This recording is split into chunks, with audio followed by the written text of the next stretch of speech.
Muita calma nessa hora, muita hora nessa calma. Eu sou Felipe Barbosa, um escritor apaixonado por fantasia, horror e mitologia. E esse aqui é o Surto Coletivo, o quadro que vocês já conhecem, onde vocês mandam os seus surtos e eu trago um convidado para surtar sobre os surtos de vocês. A convidada de hoje é muito especial porque é uma carinha conhecida aqui do canal já, tem toda uma playlist de vídeos com ela aqui de alguns anos atrás e é a Lazy do Todas Geek. Lê, se apresenta aí para quem ainda não te conhece. E aí, pessoal, invadi novamente aqui o canal do Felipe, né? Eu sou a Leslie do Todas Geek, também tenho meu canal sobre filmes, séries, também falo bastante sobre o mundo fantástico, principalmente do assunto que a gente vai falar hoje, né, Fê? Com certeza, Lê aí é a moça dos vampiros, né? Então, estou muito feliz em... Eu estava esperando, Lê, eu confesso, eu estava esperando quem seria o convidado que eu traria para uma das maratonas que traria Crepúsculo, né? E aí, quando você sugeriu lá Crepúsculo, eu falei, bora lá, segurei sua mão.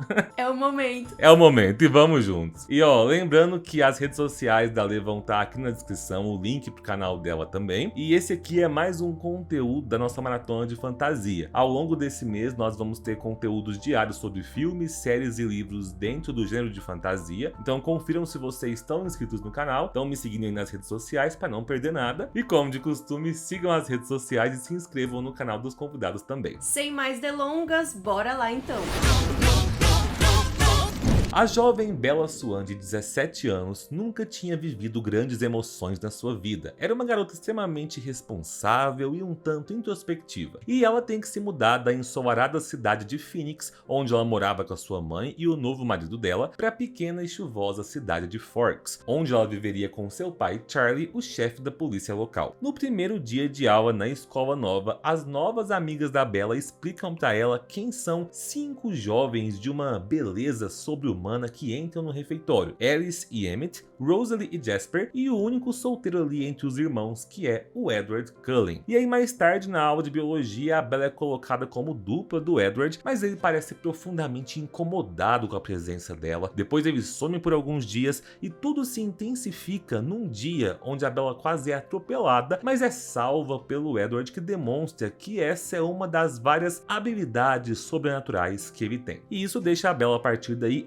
aficionada com a ideia de descobrir o que exatamente são os Cullen e dá início também a uma paixão que resultaria num romance que conquistou legiões de fãs há mais de uma década no cinema e na literatura. Eu estou falando de Crepúsculo de 2008, esse filme que é apenas o primeiro de uma saga que foi a escolha da Lazy do Todas Geek para nossa maratona de fantasia. Lê, conta pra gente por que é que você escolheu esse filme. Quando você falou pra mim que era sobre fantasia e eu sou apaixonada por vampiros, tinha que ser Crepúsculo, né? Porque, óbvio, tinha outros filmes pra gente falar, mas não tinha como não falar do surto de Crepúsculo, porque foi histórico nos nossos cinemas, né? A bilheteria também foi grande. E a história, sabe aquela coisa que é tudo ruim, mas que fica maravilhosamente bom? Então, não tem como a gente não comentar de Crepúsculo e tem tudo o que a cultura pop pede, né? Do mundo fantástico, a gente tem lobisomens, a gente tem vampiros, tem os clãs, como que funciona, né? Os vampiros nessa história. É uma adaptação que eu também adoro. Tem triângulo amoroso, tem tudo que a gente quer e o que a gente não quer também. Exatamente. Ó, eu tenho que concordar que, pensando no nome do meu quadro, que é Surto Coletivo, Crepúsculo se encaixa muito bem no surto que foi naquela época. Talvez o melhor assunto. Sim. Só lembrando aqui alguns avisos. A ideia aqui é a gente falar apenas do primeiro filme. Pode ser que a gente comente alguma coisa ou outra do livro, mas a intenção é falar do filme especificamente. Ah, e última coisa, nós teremos spoilers, obviamente, mas eu acho que spoiler de Crepúsculo nem é mais spoiler, né? Não. Spoiler, o Edward é um vampiro. Desculpa, Ei, falei. Não me aguentei aqui. Bom, então assim, a gente vai trazer os comentários de vocês, né? E surtaremos a partir do surto de vocês. Só que eu já queria só dar um aviso desde já, que esse aviso é mais pessoal aqui. Como vocês sabem, Lê já falou aqui, ela é uma grande fã de Crepúsculo. Assim como a gente faz em todo filme aqui nesse quadro, a gente vai falar bem do filme, mas também vamos falar mal quando for pra falar mal, né? Eu não vou mentir aqui nesse vídeo e dizer que Crepúsculo tá entre as minhas sagas prediletas, porque não tá, a Lê sabe disso. Mas eu queria destacar desde já que a intenção desse vídeo é sim ressaltar também também as coisas positivas que nós temos no filme, porque eu vou ser muito sincero, eu acho muito fácil, muito cômodo a quantidade de vídeos que tem hoje no YouTube da galera só metendo pau, só falando dos defeitos de Crepúsculo, sendo que lá de 2008 até 2015 tava todo mundo lendo os livros. Eu na época tava na escola ainda, eu lembro que todo mundo da minha turma leu, tanto meninas quanto meninos, e a gente gostava, gente, vamos falar a verdade. E ia no cinema dar bilheteria pro filme, Exatamente. Tá? E naquela época tinha cinema que nem assento, número de assento tinha, então era fila. Ficava na fila, né? Isso mesmo. E é aquilo, como diria o próprio Robert Pattinson naquela entrevista que ele deu, né? Ser hater de Crepúsculo já é muito 2010, já tá ultrapassado. É sobre. Né? O primeiro surto que foi mandado aqui foi por Michel Comenta, e ele mandou assim, ó: então bora porque eu amo Crepúsculo, eu sei que é cafona, que é brega, que o enredo é fraco, tem atuações ruins, não da Kristen, e eu vou defender ela sempre porque o papel exigia que ela fosse sem graça. Sim, concorda, Fê, que ela era sem graça?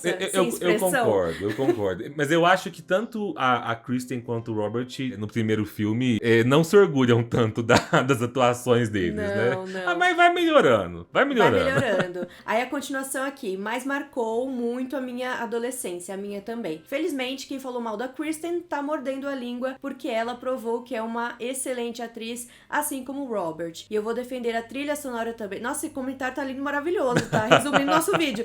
Pronto. Porque Falem Bem ou Falem Mal é um dos filmes com a melhor trilha sonora, A Thousand Years. Me emociona até hoje, sem falar de The Code, que eu ouço religiosamente. Tem o Muzi também, que fez muita trilha sonora, Paramore. Enfim, eu não quero fazer um textão, mas é só pra deixar registrado o meu surto. PS, ainda tem um PS, ó. Eu não pude ir assistir o primeiro filme no cinema quando lançou, só fui assistir quando saiu na locadora, gente. Olha só. Saudades.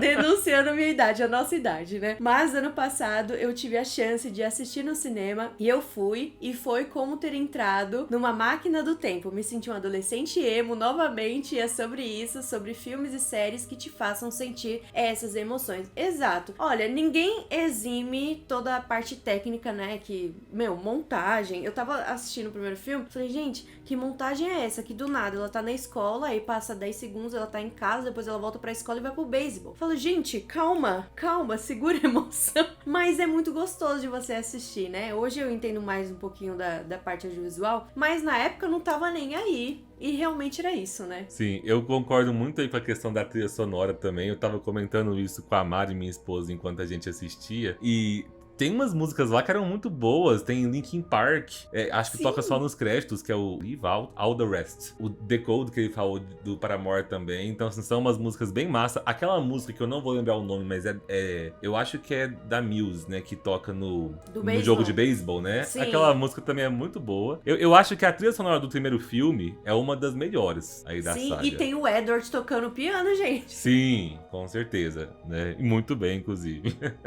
Mas ainda falando dessa questão, vamos continuar na estética do filme, ambientação e tal. No comentário da Tainan Silva, ela diz: com certeza surtaremos juntos. Lembro do quanto surtei quando saiu. Amei os livros e o filme é muito fiel ao livro, me agradou bastante. Aquela cena da Bella falando que sabia o que o Edward era no filme ficou um pouco tosca. Ela escreveu no filme aqui, mas eu acho que ela quis dizer no livro, né? Mas lembro que no livro é mais bem escrita. Acho a Bella muito inteligente até, apesar de tudo, porque desde o começo ela já sacou que tinha algo diferente. Só não queria acreditar, mas tá uma jovem de 16, 17 até que ela foi esperta. A estética do filme é perfeita, condiz muito com o que imaginei lendo o livro. Se eu lembrar algo mais, volta aqui. Mas ela tá no mesmo caminho aí do que o Michel tinha falado, né? Realmente, assim, a ambientação do filme é muito marcante, mas no meio dessa ambientação, tudo nesse filme, ele leva pra um lado do drama, que hoje em dia, às vezes, a gente acha meio brega, meio tosco, né? E acho que essa cena da Bella, todo o drama que tem pra falar, eu sei o que você é, e ele fala, diga, em voz alta. Isso, em voz alta.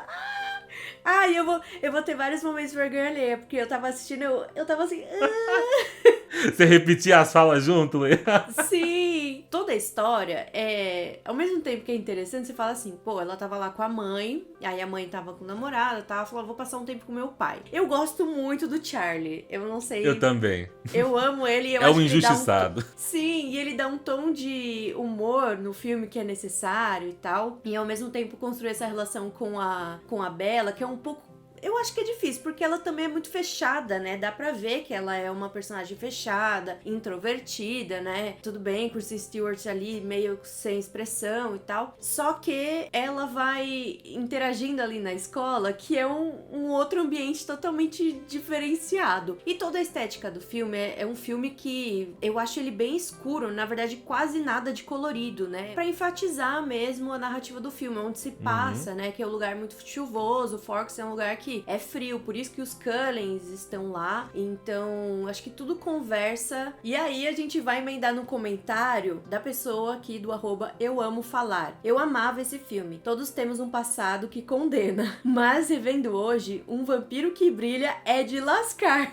O que você acha do Vampiro que Brilha, Lê? Porque eu acho que é um dos pontos que o pessoal sempre lembra quando fala de Crepúsculo, gente, né? é porque assim, né, que antes de Crepúsculo, o que a gente tinha de vampiro? Então, nenhum dos vampiros que a gente tinha como referência em filmes e séries, ou até mesmo livro, algum deles brilhava? Não. Então ali já ficou bizarro. E aí é engraçado, né? Não tem como eu não falar de The Vampire Diaries, porque até tem uma cena que o Damon, ele lê os livros de Crepúsculo. De Crepúsculo e ele fala, né? Nossa, nada a ver esse Edward brilhando. Tipo, o vampiro lá não brilha, né? Então, assim, é uma nova vertente de vampiros que fica muito bizarro, né? O vampiro que brilha, enfim, os vegetarianos. E Lê, já que você citou Vampire Diaries, me lembra uma coisa que em Vampire Diaries a explicação que eles dão para os vampiros conseguirem ficar no sol são os anéis enfeitiçados, não é? Exato, são os anéis que dão a opção de os vampiros andarem à luz do dia. Sim, é que é meio que a mesma situação, né? A autora que vai escrever um livro ali onde os vampiros vão conseguir se locomover entre os humanos durante o dia, precisa escrever alguma coisa pra falar por que os vampiros não queimam a luz do sol, né? Então Vampire Diaries escolhe magia, né? Crepúsculo, como não vai mexer diretamente com magia, entra nessa ideia aí de que eles não queimam, eles só brilham se eles ficarem expostos à luz direta do sol, né? Se tiver nublado, tá de boa. Tá de boa, entendeu? Chuva melhor ainda. Mas ó, eu não vou defender com unhas e dentes a ideia do vampiro brilhar, só que eu lembro de quando eu li o livro lá na adolescência, a Stephenie Meyer ainda se preocupava em trazer pra todas as características dos vampiros que ela criava ali, umas explicações tentando seguir uma lógica que funcionava naquele universo. Eu lembro que ela trazia a coisa de que os vampiros brilhavam porque as células das peles deles eram cristalizadas, algo nesse sentido, né? Que era o que fazia com que esse brilho existisse. Então eu acho que no livro ainda fazia mais sentido do que no filme, que só parece uma coisa meio jogada, né? O que eu sinto em Crepúsculo, que falta, assim, olhando hoje, assistindo muitas vezes, é exatamente essas explicações sobre as espécies. Porque é muito focado no romance, é muito focado em Edward e Bella, a Bella e o Jacob. Então deixa essas coisas de lado e é uma coisa tão interessante você colocar no filme pra não ficar bizarro, né? Até eu imagino, inclusive, que se as coisas continuarem caminhando pra gente ter o possível remake que vai ter, que estão dizendo que vai ser uma série animada, parece, né? Eu imagino que talvez eles vão focar mais em buscar explicações desse universo, que é algo que o público hoje em dia pede. Mas aí tem um ponto que eu queria lembrar aqui, que é algo que eu já pensei sobre Crepúsculo, eu nunca consegui formular exatamente essa ideia, mas vou tentar fazer isso aqui agora, qualquer coisa você me dá uma ajuda aí, né? Tá. É que existe uma coisa sobre Crepúsculo que eu acho que é bem importante de ser levado em conta, que é o seguinte: Crepúsculo se enquadra em romance, né? Se enquadra em fantasia, só que também dá pra gente enquadrar ali num dos subgêneros da fantasia, que é o realismo mágico, né? Que é quando a gente tem elementos sobrenaturais que são trazidos pra nossa realidade. E quando a gente parar pra pensar, principalmente na literatura aí nos últimos, sei lá, 50, 60 anos, é muito comum que as obras de realismo mágico, elas adotem um tom aí que não é tão perceptível, mas que tá ali na construção do mundo, que é um tom de paródia. Como assim? Uma paródia de alguns arquétipos de fantasia que todo mundo já conhece. Vou dar um exemplo. Harry Potter. Harry Potter é um ótimo exemplo. Quando você lê o primeiro Harry Potter, tem um tom de paródia na construção do universo ali, que é como se fosse uma resposta para a seguinte pergunta: se as bruxas e os bruxos das histórias de fantasia e terror do passado estivessem vivos hoje em dia, como que eles viveriam? Onde que eles estudariam? E aí vem a história de Harry Potter trazer essa paródia, né? Trazer esse imaginário de um mundo dos bruxos, que na construção literária do livro... Na construção literária do livro foi ótimo. Que na construção do livro, a autora não precisa se preocupar muito em fazer sentido lógico, porque dá para relevar muita coisa enquanto você tá lendo por causa desse tom de paródia. Só que aí quando essas obras elas viram filmes e viram principalmente sagas milionárias de Hollywood, a coisa meio que sai da bolha e aí as pessoas começam a exigir um realismo maior nas explicações por trás desse mundo, tipo, como que esse mundo funciona, quais são as regras dessa parte sobrenatural e tal. E as pessoas se esquecem que essa preocupação com essas regras não existia na proposta original do livro. E aí eu acho que é algo parecido que acontece com Crepúsculo. Quando você lê o primeiro livro de Crepúsculo, tem meio que um tom de paródia na construção desse universo, que é como se fosse uma resposta a essa pergunta, né? Se os vampiros das histórias de fantasia, terror e dos romances góticos do passado tivessem vivos hoje em dia, né? Como é que eles iam viver esses romances? E aí vem essa história trazer essa paródia, que é não só reimaginar a mitologia dos vampiros, mas é também trazer esse romance melodramático, gótico, sofredor, com citações filosóficas, que era presente lá no livro de Drácula, do Bram Stoker, era presente nas crônicas vampirescas da Anne Rice, né? Só que aí é aquilo, a partir do momento em que Crepúsculo vira o fenômeno que é no cinema, as pessoas começam a exigir meio que uma visão mais realista dos comportamentos da Bella enquanto adolescente, do Edward, dos irmãos vampiros, mas não era a intenção do livro original. A intenção era mesmo fazer essa paródia desse melodrama gótico dos vampiros, né? Então assim, acho que dá pra passar muito pano. Sim, dá super pra passar pano. É que a gente fica assim, né? Na época a gente tava meio que escasso de filmes de vampiros. Sim. O que tinha ali antes era Buffy, né? Tinha True Blood antigamente, né? Lá nos primórdios. Sim. E aí quando veio Crepúsculo, pô, aquilo ali mudou um pouco o cenário das coisas. A gente pode trazer essas espécies sobrenaturais para os dias de hoje, e eu acho que isso vai muito de adaptação, né? Sim. Então a adaptação foi pro foco romance, mas hoje em dia você vai colocar um negócio desse, você precisava explicar, né? Eu, pelo menos, eu gosto quando tem filmes de vampiro, mas eu quero entender qual é a regra desse Sim. vampiro nessa obra. Toda vez que eu vejo algo assim, ou com vampiros ou lobisomens, eu gosto de entender essa mitologia, o que eles fazem, o que eles comem, onde dormem, quando surgiu, quem é o primeiro. E eu acho que realmente é algo que eles vão apostar na ideia do remake agora. Mas vamos pro próximo tópico aqui, onde temos mais alguns comentários, pra falar do romance. Vamos falar do relacionamento, da relação de Edward e Bella, com foco aqui, gente, no primeiro filme, com foco em Crepúsculo. E aí, nesse ponto aqui, eu vou deixar a Leslie com a função de defender, porque eu acho que eu vou ter que confessar que esse é o ponto que eu vou falar mal. Vamos lá, Nanda Carvalho. Com certeza, a cena do Edward segurando a respiração quando a Bella entra foi um surto. Ainda tem emoji rindo, né? Sim. A coitada até achou que tava fedendo. Aí tem uma resposta, né? Se fosse eu, já ia tirar o sovaco. Ela ainda toda delicada, mexendo no cabelo. Certeza que não lavava há uma semana. Gente, mas qual foi a mente brilhante de fazer uma cena dessa? E ainda pior que ficou uma coisa assim, tipo meio de nojo, sabe? Ai, gente, que vergonha. Ai, até me arrepia, tô arrepiada, calma. Existem cenas que, por mais que sejam fiéis ao livro, podiam ser mudadas, né? Claro, gente. Eu acho que o jeito, você poderia até fazer a mesma cena, mas o jeito como o Robert Pattinson ali com a mãozinha e ele, tipo, ali na mesa, assim, ficou muito desesperador, sabe? Não Sim. tem como olhar aquilo e falar assim, meu, ele parecia que ele tava com nojo dela. E assim, uma das coisas que me pegou muito quando eu reassisti com a minha esposa dessa vez, foi que eu acho que o que me incomoda nesse filme, e já vou adiantar que esse não é o filme que mais me incomoda. O filme que mais me incomoda, o que eu vou falar aqui, é Lua Nova. Mas vamos falar só de Crepúsculo. É que eu entendo tudo que eu falei há 3 minutos atrás sobre pegar o melodrama, o romance gótico, que é original das obras de vampiro. Porém, mesmo assim, tem hora que eu fico me perguntando, tipo assim, o que foi que fez a Bella e o Edward se apaixonarem? Porque assim, pegando só o filme, tá, gente? Quem lê o livro, esquece o livro. Pegando só o filme. No filme, eles não têm praticamente nenhuma cena de uma interação legalzinha, sabe? No começo, o Edward é babaca com a Bella o tempo todo. O tempo todo. E ela tá curiosa ali porque ela sabe que tem alguma coisa sobrenatural. Sim. Só que, além da curiosidade que ele gera nela, não tem nada, nenhum momento assim... Sabe esse filme de romance? Onde tem as típicas cenas assim que os dois jovens começam a conversar e eles riem de alguma coisa que o outro falou. Eles começam a perceber que tem interesses em comum. O filme não tem nada disso. Inclusive, eu tava vendo com a Mari, a única cena em que os dois estão juntos e que tem pelo menos assim uma risadinha, alguma coisa assim, é quando ela monta nele, ele chama ela de macaco-aranha e eles estão pulando de galho em galho. Porque do resto, eles estão com cara ruim um pro outro o filme inteiro, Lê. E tem uma cena que ela vê que o olho dele muda e tal, e do nada ele sai correndo, sabe? Nem pra disfarçar e falar assim, vira aqui, sei lá, você inventa qualquer coisa. Mas ele também parecia que não sabe conviver socialmente com as pessoas. Não, é difícil. A cena que eles estão pra entrar no ônibus, ele vem conversar com ele e fala, eu acho que nós não podemos ser amigos. Tipo assim, então para de conversar com ela. E aí depois a Alice chega pra ele e fala assim... Não, chega pra ela e fala, você vai no ônibus com a gente? E ele, não, tá cheio. E vira.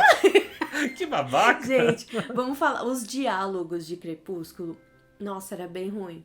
São bem ruim. Assim, os diálogos eram bem vergonha alheia mesmo. Eu acho que depois Crepúsculo vai dando uma melhorada ali em Eclipse. Só que até chegar lá, nossa, viva o fandom. Viva o fandom mesmo que segurou aí.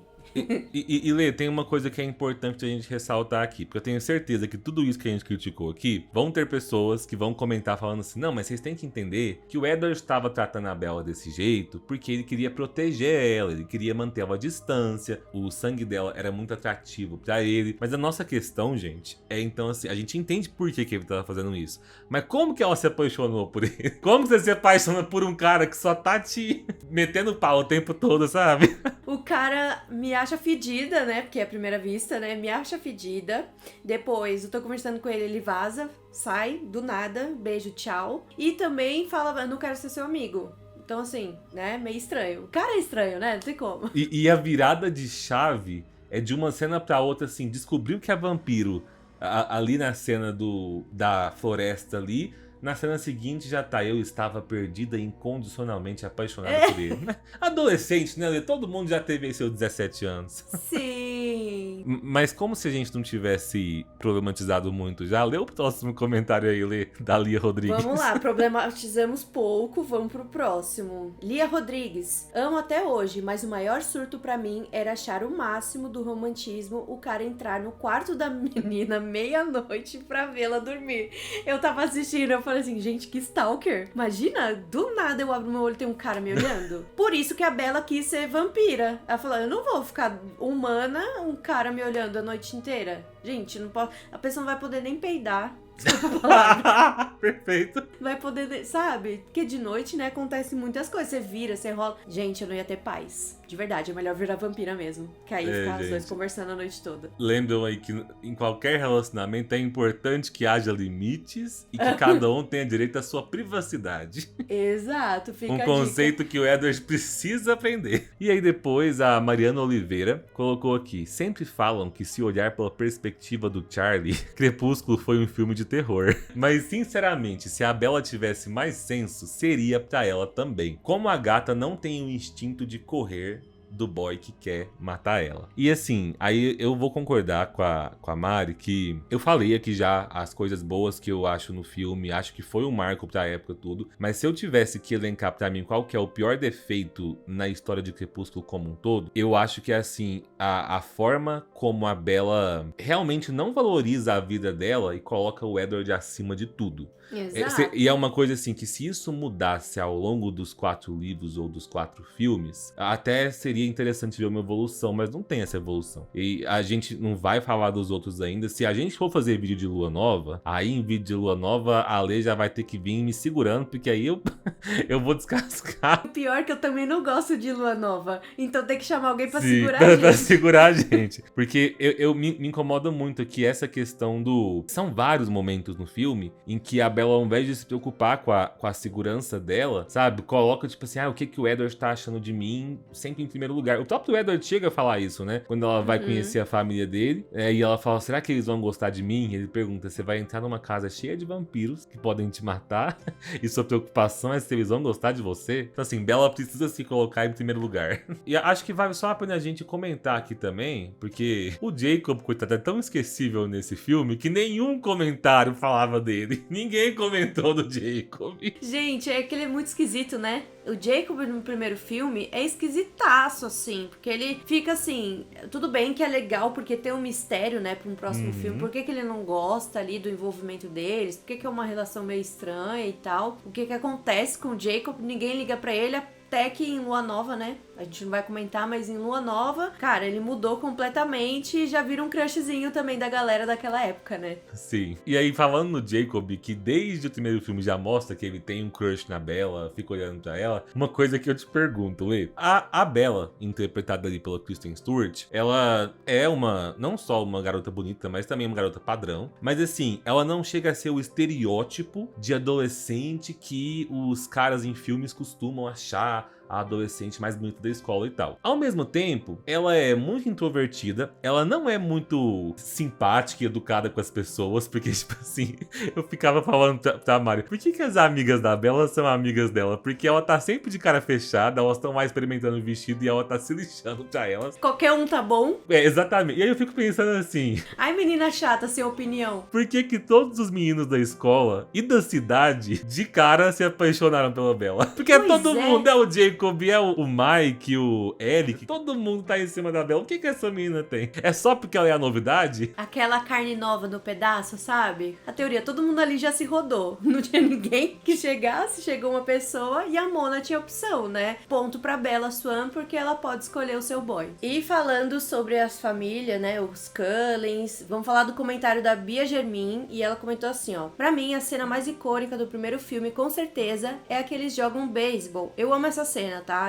A gente vai comentar bastante. Lembro que na época, a gente ficava reproduzindo essa cena numa pista de corrida da escola, a trilha sonora, os poderes deles sendo usados como base nas funções, tipo a Alice ficando com um arremesso, pois ela conseguia ver quando aconteceria o trovão, e toda a dinâmica de competitividade entre eles fazem essa cena perfeita e um grande surto pra mim. Eu gosto muito dessa cena, viu? Apesar de ser esquisita, mas eu gosto. Não sei você, Fê, mas eu acho legal porque é um momento que a gente tem um pouquinho mais de ação, música, né, como ela comentou aqui, trilha sonora, e aí a gente já vê um pouco dos poderes deles, né, porque aqui em Crepúsculo nem todos os vampiros têm os mesmos poderes, né. Sim, eu gosto bastante, e eu acho que o filme... isoladamente, até consegue fazer a gente ter uma visão bem massa dos principais poderes que nós temos ali, que são o do Edward e o da Alice, né?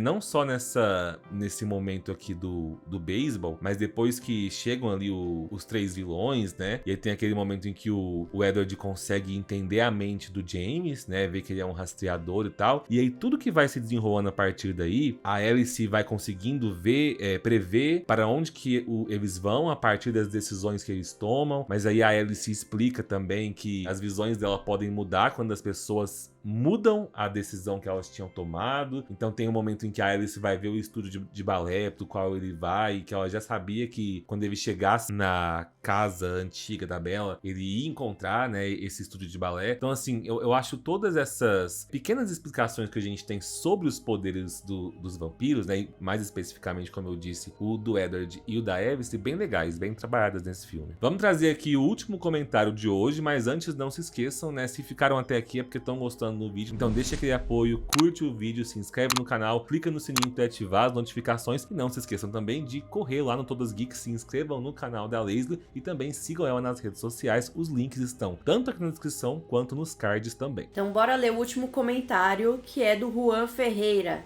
O vilão desse primeiro filme é muito burro. O tal do James viu o clã que ele teria que enfrentar, qual a lógica dele ir sozinho atrás da Bella. Fora a parte do rastreamento que ele estava fazendo, pessoal usando o cheiro das roupas da Bella. Aí do nada ele consegue sentir o verdadeiro cheiro. E por que não fizeram uma emboscada pra ele nessa parte? Sabiam que ele queria matar a Bella e acharam que mudando ela de estado, ele desistiria. Será que nesse outro estado não faz noite não? A lógica que usaram no terceiro pra vilã fazer o rastreamento faz mais sentido. Tive paciência de só ver os filmes. Amo o canal. Muito obrigado pelo carinho, mas eu vou falar que eu acho que eu discordo um pouco desse comentário, sabe por quê? Eu não acho o vilão tão burro, porque eu acho que é bem explicado ali no final, é esse lance de... O pensamento dele é quase como um animal predador, né? Ele fala que ele é um rastreador e que ele gosta desse jogo de perseguição. Então, assim, isso é o motivo da vida dele, né? Um vampiro imortal, não tem o que fazer, precisa de um hobby. O hobby do tal do James é o quê? É correr atrás de gente que ele acha que pode ser difícil pra ele. Eu acho que o que faz com que ele querer ir atrás da Bella é justamente o fato de ser difícil. É justamente o fato dos Cullen estarem protegendo ela. E tem o porém de que ele não é burro de tentar ir enfrentar os Cullen. Ele é, na verdade, até um tanto inteligente, porque ele faz aquela ligação pra Bella, que ele convence ela que ele sequestrou a mãe dela, né? E aí faz ela ir sozinha até ele. Ele não contava que os Cullen teriam os poderes que eles têm. Eu acho que o James não sabia que a Abby escreveu o futuro, né? Então não tinha como o James saber que eles iam conseguir depois ir atrás da Bella onde ela tava. Com as limitações de conhecimento que ele tem, eu até que acho ele um vilão inteligentinho, sabe?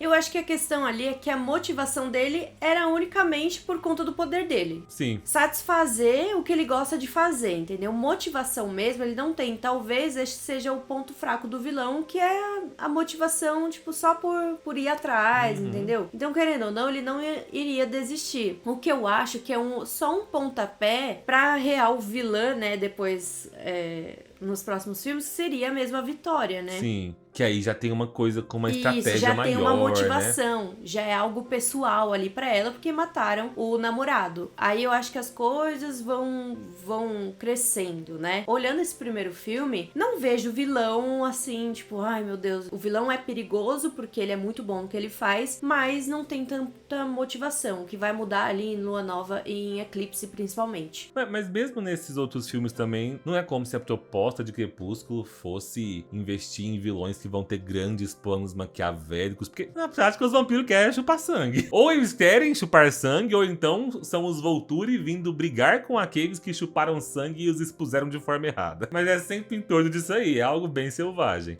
No fim, eu acho que Crepúsculo, ele atende a proposta de criar um romance que tenha vampiros e lobisomens. Acho que esse é o principal foco, objetivo. Claro, né, temos aí a adaptação, fazer uma boa adaptação, mas olhando para os filmes, é isso. É o romance, Edward e Bella, principalmente nesse primeiro filme. E o que você acha do finalzinho ali, o encerramento do filme, que eu lembro quando o filme saiu na época, quando eu assisti o primeiro filme, eu não tinha lido os livros ainda, tem aquela ceninha dos dois no baile, né? A Bella conseguiu fazer parzinhos com todos os colegas dela da escola, e aí o Edward dá aquela zoeira com a Bella, tipo assim, ó, vou te morder aqui então, hein? Mas não, agora Olá. não, minha filha, calma. Por enquanto, aproveita a sua vida humana. E é meio que o filme deixando na expectativa, tipo assim, ó, você quer ver o momento que a Bella vai virar vampira? Assista os próximos. O que você acha do final aí, Lê? Então, o final de Crepúsculo, eu acho que é um final que ele é ambíguo no sentido de daria pra se encerrar, né? Vai que não desse sucesso, porque acontece isso, né? Olhando a indústria cinematográfica, temos isso também pra levar em consideração. E ao mesmo tempo, pontas soltas, né? Porque tem que ter pra ter as sequências e tal. Concordo. No final aqui, ó, acho que fomos bem equilibrados, Lê. Falamos mal quando tinha que falar mal, mas também falamos bem quando tinha que falar bem. Em nenhum momento fomos hipócritas e cuspimos no prato que comemos. Reconhecemos que a nossa geração viveu o surto que foi Crepúsculo. E Lê, eu queria agradecer muito a sua participação aqui hoje, né? Deixa um último recado aí, fala mais pro pessoal dos seus trabalhos, convida eles novamente para conhecerem o seu canal. Bom, pessoal, é isso. Se vocês querem mais coisas de vampiros, vão lá no meu canal, porque eu falo bastante. E também, não só de série de fantasia, mas também de filme, reality show. Quem gosta de reality show também vai lá no meu canal e também nas minhas redes sociais. É isso aí, gente. Então conheçam o trabalho da Lê. Já fazendo o jabá da minha amiga aqui, um conteúdo específico que eu recomendo dela são todos os conteúdos que ela faz em relação não só a musicais, mas também a músicas, canções da Disney. Ela tem feito muito isso nas redes sociais, porque minha amiga, além de criadora de conteúdo, é cantora também, gente. Cantora, dubladora. Vão ouvir ela cantando, que é incrível. E é isso aí. Por hoje é só, né? Deixem nos comentários aí as considerações de vocês. Muito obrigado pela companhia. Um beijo e tchau!